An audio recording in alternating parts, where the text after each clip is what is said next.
단순히 이제 한일 관계나 동아시아 정세로만 이게 한정해서 봐서는 곤란합니다.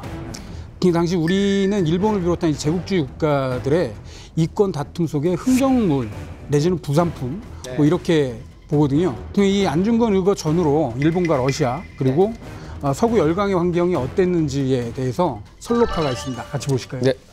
뭐야? 뭔가 지금 각 여러 나라 사람들이 있는데 다양한 러시아 사람 있는 것 같고 독일, 예, 독일, 쪽은 러시아, 일본. 예, 지금 가운데 기차도 있는 것 같고. 기차가 있네. 아니 근데 자세히 보면 알파벳이 차이나가 아니고 차이네예요. 차이네? 예. 우리는 이제 저런 걸 볼 때 항상 알파벳 나오고 영어를 생각하는데 네. 영어만은 아닙니다. 아, 그래요? 당시에 쓰였던 언어들이.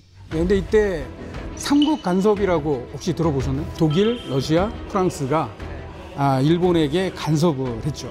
청일전쟁에서 승리를 거둔 일본이 당시 중국으로부터 이제 할양을 받아요, 땅을.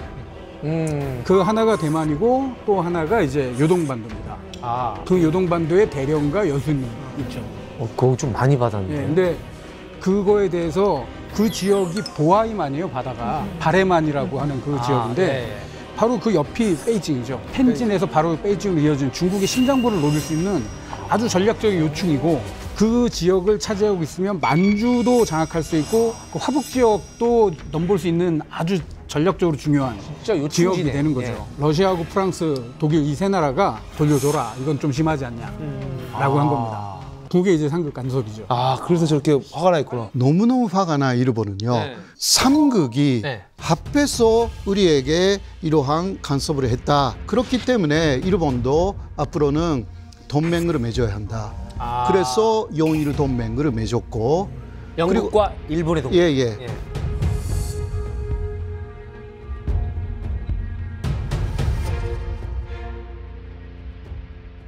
그 영일 동맹의 배후에는 미국이 있었고요.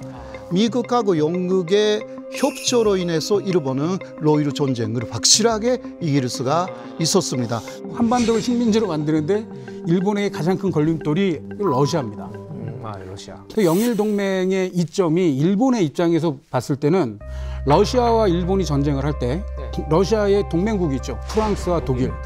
이 나라들이 전쟁에 참전하지 못하도록 막은 거예요.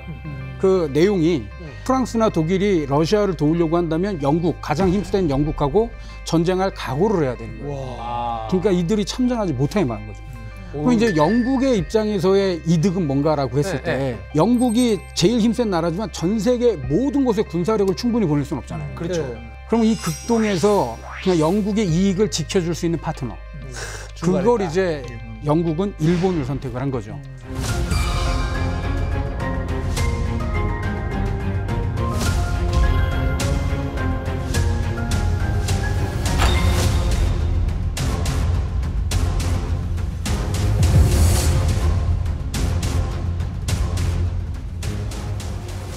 그래서 이 러시아와 일본이 1905년 9월에 미국의 포츠머스에서 강화 조약을 체결하게 했습니다. 근데 이 포츠머스 조약은 일본이 한국에 대해서 보호 지도 및 감독의 권한을 갖게 된다라고 하는 것을 승인하는 내용이죠. 당시 얘기를 들으면 들을수록 더 씁쓸해지긴 하네요. 이 조약을 체결하는데 이제 루자벨트 대통령이 당시 미국 대통령이었잖아요. 그래서 그 중재를 한 공을 인정받아서 제가 알기로 미국인 최초로 노벨 평화상을 받았어요. 우리 입장에서 조금은 진짜 정말 씁쓸한 좀 팩트죠. 러일 전쟁에서 일본이 승리했지만 그게 곧바로 한국에 대한 지배권 확립이나 상실을 의미하지 않거든요. 우리가 주권 상실을. 조약에 대한 의사록이 있습니다. 그 의사록에 러시아가 단서 조항을 하나 달아놓습니다. 한국의 주권을 손상하게 하는 그런 조치를 일본이 취할 경우에는 한국 정부의 동의를 받아야 한다는 내용이 있거든요. 이것 때문에 끝까지 무엇이든 도장을 찍게 만들었던 게 안 되면 도장을 훔쳐서라도 찍게 만들었던 이유가 형식적으로 한국이 도장 찍었다, 동의했다. 그것을 열강에게 보여주려고 그렇게 했던 거죠. 그래서 이제 고종 황제도 1907년 만국 평화회의에 이제 헤이그 특사를 파견해서 이제 일본의 만행을 알리려고 했었고 결국에는 저희가 이제 참석을 못하게 되는 상황이 있었던 게 이제 역사적으로 일어났던 거죠. 이 사건으로 결국은 일본 정부로부터 고종이 이제 완전히 이제 눈밖에 나게 되는 거죠. 근데 이제 아들 순종한테 양위를 시켰고 그 군대 해상까지 이어지게 되는 그런 일을 겪게 되고 그 헤이그 만국 평화회의에 참석한 열강들이 한국을 이렇게 보호국에서 이제 주권을 뺏는 걸 진행하는데 어느 하나도 반대하지는 않았었어요. 안중근 의사는 알고 있었죠. 열강들에 의해서 휘둘리고 있는 건 알았는데 그 이토를 죽임으로써 우리가 계속 싸우고 있다는 걸 알리고 싶었던 거죠. 근데 이게 굉장히 중요한 겁니다. 네. 안중근 선생님께서 난 일본이 한국을 병합하고자 하는 야심이 있음에도 열국이 묵시하는 이유를 알고 있다. 이런 말씀을 하셨다고 합니다. 사실은 돌이켜보면 계란으로 바위치기다. 뭐 이렇게 생각할 수도 있어요. 이분들의 희생이 되게 안타깝게 느껴지는데 여러분들은 어떻게 생각하시는지 좀 궁금합니다. 결과적으로는 서구가 안겨준 독립인 건 사실이다. 아니야, 그들의 희생이 있었길래 지금의 대한민국이 있는 것이다.